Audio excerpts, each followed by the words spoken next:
Hello दोस्तों, कहानी की इस नई सीरीज़ में हम लेकर आए हैं आपके लिए एक और नई कहानी।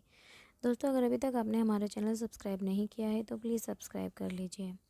आरती की खूबसूरती ऐसी थी कि कोई भी उसे नज़रअंदाज नहीं कर सकता था। उनकी बड़ी बड़ी आंखें, कमर तक लहराते लंबे बाल और उनकी गहरी मोहक मुस्कान किसी का भी दिल जीत लेती थी। उनकी सुंदर व्यक्तित्व और घने बाल उनके आकर्षक व्यक्तित्व को और निखारते थे। उनकी बड़ी बड़ी आंखों में सादगी झलकती थी। उनका व्यक्तित्व इतना आकर्षक था कि कोई भी उनसे बात करते ही उनका दीवाना हो जाता। आरती की उम्र 40 साल थी और वो कानपुर की रहने वाली थी। आरती अपनी ज़िंदगी के कई संघर्ष अकेले झेले थे। उनका जीवन काफ़ी कठिनाइयों से भरा रहा, लेकिन शादी के कुछ सालों बाद भी एक सड़क हादसे में उनके पति का निधन हो गया। आरती ने अपनी ज़िंदगी में हर मुश्किल का सामना किया और खुद को एक मजबूत महिला के रूप में स्थापित किया। समाज के तानों और अकेलेपन के बावजूद उसने हार नहीं मानी और अपने आत्मसम्मान को बनाए रखा। सचिन, जो आरती का पड़ोसी था, सचिन की उम्र 29 साल होगी।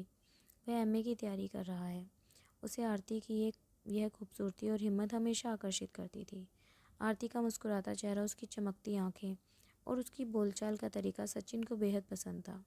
लेकिन सचिन को ये भी पता था कि आरती अकेली ही थी और ये सोचकर वह अक्सर परेशान हो जाता था कि वो कैसे वह अपनी भावनाएं आरती के सामने जाहिर करे। सचिन ने सोचा कि आरती से सीधे बात करना मुश्किल होगा, इसलिए उसने एक खास डिनर प्लान किया जहाँ वह आरती को अपने दिल की बात कह सके। उसने अपने घर को अच्छे से साफ़ किया और उसे कैंडल लाइट डिनर के लिए सजाया। उसने गुलाब की पंखुड़ियों से टेबल सजाई और हल्की रोशनी के लिए मोमबत्तियाँ जलाई। फिर सचिन आरती के पास गया और बोला, भाभी, आज रात मैंने आपके लिए कुछ खास तैयार किया है। क्या आप डिनर के लिए हमारे घर आ सकती हैं? आरती थोड़ी हिचकिचाई, फिर वह सोच में पड़ गई। सचिन ने ऐसा क्यों कहा, लेकिन फिर उसने हामी भर दी। शाम आते ही आरती सचिन के घर पहुंची। उसने घर को इतनी खूबसूरत तरीके से सजा देखा तो हैरान रह गई। उसने पूछा, सचिन, इतनी मेहनत करने की क्या ज़रूरत थी? ये सब क्यों? सचिन मुस्कुराते हुए बोला, ये सब सिर्फ आपके लिए है भाभी। आरती उसकी बात सुनकर थोड़ी असहज थी, लेकिन उसने सचिन का दिल रखने के लिए टेबल पर बैठने का फैसला किया। सचिन और आरती दोनों ने एक साथ में भोजन खाया और सचिन ने अपनी तरफ से माहौल को रोमांटिक बनाने की कोशिश की। उसने आरती से उसकी ज़िंदगी के बारे में पूछा और उनके अकेलेपन को समझने की कोशिश की। आरती ने मुस्कुराते हुए अपनी पुरानी यादों को साझा किया, लेकिन अपनी भावनाओं को छुपाए रखा। डिनर ख़त्म होने के बाद सचिन ने कहा, भाभी, मैं आपके लिए विस्की भी लाया हूँ। दोनों ने विस्की पी और माहौल थोड़ा हल्का हो गया। सचिन ने कहा, भाभी, क्या एक डांस हो सकता है? आरती ने ना नुकुर की, लेकिन सचिन के बार बार कहने पर वह मान गई। सचिन ने एक रोमांटिक गाना प्ले किया और आरती के साथ डांस करने लगा। गाना ख़त्म होने के करीब था और उसमें एक किसिंग सीन चल रहा था। सचिन अपने जज्बातों में बह गया और गाने के अंत में आरती को किस करने के लिए आगे बढ़ा। जैसे ही वह आरती के करीब आया, आरती ने उसे ज़ोर से चांटा मारा। आरती गुस्से में बोली, सचिन, तुम पागल हो गए हो? ये कैसी हरकत कर रहे हो? सचिन ने तुरंत माफ़ी मांगनी शुरू कर दी।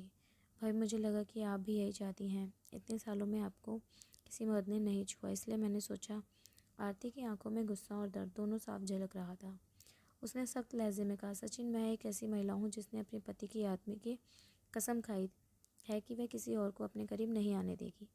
तुमने मेरी इज्जत पर सवाल उठाया है। ये तुम्हारी सबसे बड़ी गलती थी। सचिन को अपनी गलती का एहसास हुआ और वह आरती के पैरों में गिरकर माफ़ी मांगने लगा। भाभी, मुझे माफ़ कर दीजिए। मुझसे बहुत बड़ी गलती हो गई है। मैं अपनी हदें भूल गया था। मैं वादा करता हूँ ऐसा कभी नहीं होगा। आरती ने उसकी माफ़ी को स्वीकार किया और उसे स्पष्ट कह दिया कि वह अपनी सीमाएं समझे और आगे से ऐसा कुछ ना करे।